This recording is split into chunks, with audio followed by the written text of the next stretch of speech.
How are you folks? Lou Mosca here, and most of you know, I would imagine a lot of you know that I keep CNBC up most of the day in my office.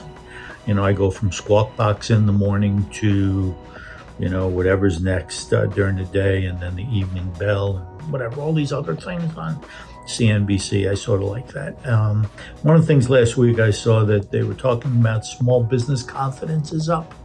It was up in June versus May, and it was up slightly.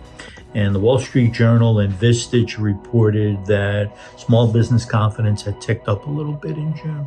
And that was primarily because tariffs had been delayed. You know, that 90-day bumper was put in place, tariffs were delayed.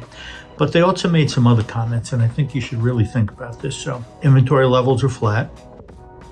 Businesses are not building inventory levels, and that hiring is extraordinarily cautious.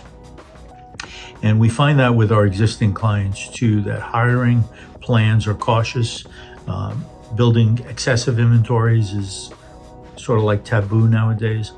But overall, while I appreciate that the Wall Street Journal and Vistage, whatever, said that optimism for small businesses ticked up slightly in the month of June, reality is independent business owners, small business owners, SMB, independent business owners are almost always optimistic. Doesn't matter.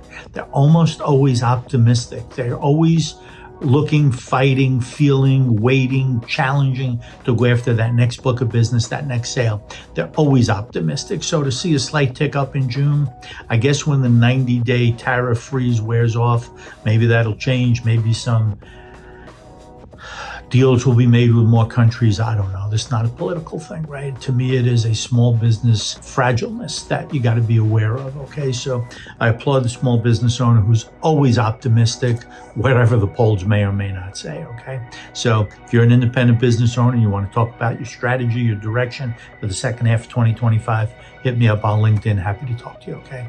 Have a great day, guys.